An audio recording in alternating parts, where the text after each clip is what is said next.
আচ্ছা, আপনি কি কখনো এমন কোনো পাখি দেখেছেন যার মলত্যাগ করার সাথে সাথেই সেটা খাঁটি সোনায় পরিণত হয়ে যায়?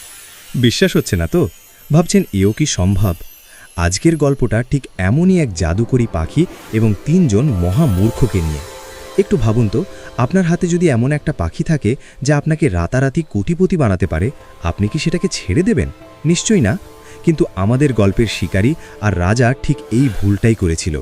সোনার খনি হাতে পেয়েও তারা কেন সেটা হারালো, আর কে ছিল আসল বোকা? চলুন আজকের এই অদ্ভুত ও রোমাঞ্চকর গল্পের গভীরে যাওয়া যাক। বন্ধুরা, আমাদের এই গল্পের শুরু এক গভীর ও প্রাচীন জঙ্গলে। এমন এক জঙ্গল যেখানে সূর্যের আলো মাটি স্পর্শ করতে ভয় পায়। চারদিকে ঝিঝি পোকার ডাক আর বুনো লতাপাতার গন্ধ। এই গহীন অরণ্যের এক মগডালের উপর বাস করত এক অদ্ভুত টিয়া পাখি, যার নাম ছিল সিম্ভক। সিম্ভক দেখতে সাধারণ টিয়া পাখির মতো হলেও সে মোটেও সাধারণ ছিল না। তার গায়ে ছিল উজ্জ্বল সবুজ পালক আর চোখে ছিল মানুষের মতো বুদ্ধির ছাপ। সবথেকে বড় কথা, সিম্ভক মানুষের ভাষায় কথা বলতে পারত, কিন্তু তার সবথেকে বড় রহস্য ছিল অন্য জায়গায়। প্রকৃতির নিয়মে সে যখনই মল ত্যাগ করত, সেটা মাটিতে পড়ার সাথে সাথেই ঝনঝন শব্দে খাঁটি সোনায় পরিণত হতো। বনের পশু পাখিরা অবাক হয়ে দেখত, কিন্তু এই রহস্য কেউ জানত না। একদিন দুপুরের তপ্ত রোদে এক ক্লান্ত শিকারী সেই জঙ্গলে প্রবেশ করল। বেচারা শিকারী, সারাদিন ঘুরেও সে কোনো শিকার পায়নি। খিদে আর তৃষ্ণায় তার প্রাণ ওষ্ঠগত। হাঁটতে হাঁটতে সে এসে দাঁড়ালো ঠিক সেই গাছটির নিচে যেখানে সিম্ভক বিশ্রাম নিচ্ছিল। হঠাৎ শিকারীর কানের কাছে কিছু একটা পড়ার শব্দ হলো। টুপ করে কিছু একটা ঘাসের ওপর পড়ল।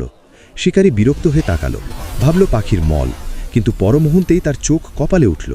সে দেখল ধূসর রঙের মলটি চোখের পলকে চকচকে হলুদ ধাতুতে বদলে যাচ্ছে। শিকারী কাঁপা কাঁপা হাতে সেটা তুলল, কামড় দিয়ে পরীক্ষা করল। আরে, এ তো খাঁটি সোনা! তার ক্লান্তি নিমেষেই দূর হয়ে গেল। সে বুঝল তার কপাল খুলে গেছে। এটা কোনো সাধারণ পাখি নয়, এ তো সাক্ষাৎ টাকার খনি। লোভ সামলাতে না পেরে শিকারী চটজলদি তার জাল বিছিয়ে দিল। সিম্ভক, যে কিনা এত বুদ্ধিমান, সেও অসাবধানতায় শিকারীর জালে ধরা পড়ে গেল।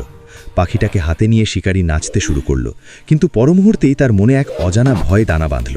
সে ভাবতে লাগল, আমি সামান্য এক শিকারী, এত দামি জাদুকরী পাখি যদি আমি আমার ভাঙা কুড়ে ঘরে রাখি আর কেউ যদি জেনে যায়, গ্রামের মোড়ল কিংবা স্বয়ং রাজামশাই যদি খবর পায়, তবে তো আমার গর্দান যাবে। চুরির অপবাদ দিয়ে আমাকে মেরেও ফেলতে পারে। অতিরিক্ত ভয় আর বোকামি তাকে গ্রাস করল। সে ভাবল, তার চেয়ে বরং নিজেই গিয়ে রাজাকেই পাশি উপহার দিই। রাজা খুশি হয়ে আমাকে অনেক টাকা পুরস্কার দেবেন, আর আমিও নিরাপদে থাকব। যেই ভাবনা সেই কাজ। বোকা শিকারী সেই সোনার ডিম পাড়া মানে সোনা দেওয়া পাখিটিকে নিয়ে সোজা রাজদরবারে হাজির হল। রাজামশাই সিংহাসনে বসেছিলেন। শিকারী তাকে সব খুলে বলল। প্রথমে রাজা বিশ্বাস করতে চাইলেন না, কিন্তু যখন তিনি নিজের চোখে দেখলেন পাখিটি কথা বলছে এবং তার জাদুকরী ক্ষমতার প্রমাণ মিলল, রাজা তো আনন্দে আত্মহারা হলেন। তিনি ভাবলেন, বাহ, চমৎকার! এই পাখি থাকলে তো আমার রাজকোষ সোনায় উপচে পড়বে, আর আমাকে প্রজাদের থেকে কর নিতে হবে না। খুশি হয়ে রাজা শিকারীকে একতরা স্বর্ণমুদ্রা উপহার দিলেন।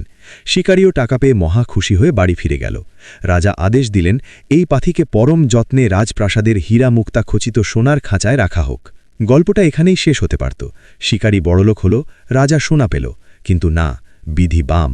রাজসভার প্রধানমন্ত্রী ছিলেন একজন বয়স্ক, গম্ভীর এবং ভীষণ সন্দেহবাতিক মানুষ।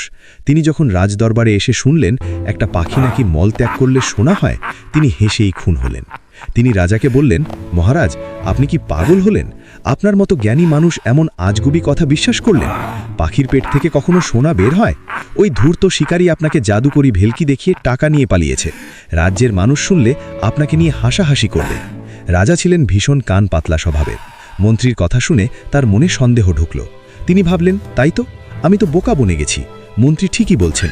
কোনো পরীক্ষা না করেই রাগের মাথায় রাজা আদেশ দিলেন, প্রহরীরা, এই মুহূর্তে ওই ফালতু পাখিটাকে খাঁচা খুলে ছেড়ে দাও, আমি ওটাকে দেখতে চাই না। রাজার হুকুম বলে কথা। খাঁচার দরজা খুলে দেওয়া হলো। সিম্ভক নামের সেই জাদুকরী পাখিটি ডানা মেলে দিল মুক্ত আকাশে।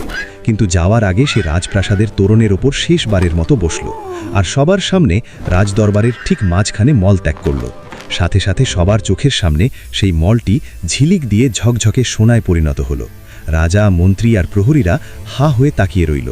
তাদের পায়ের নিচ থেকে মাটি সরে গেল। পাখিটি তখন ওপর থেকে বলল, মহারাজ, এই রাজ্যে আজ আমি ৩ জন মহামূর্খকে দেখলাম।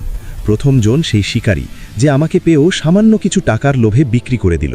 দ্বিতীয়জন আপনি, যে নিজের বুদ্ধি না খাটিয়ে অন্যের কথায় নিজের সম্পদ হারালো। আর তৃতীয় মূর্খ হলাম আমি নিজে, যে কিনা তোমাদের মতো বোটা মানুষের হাতে ধরা পড়েছিলাম।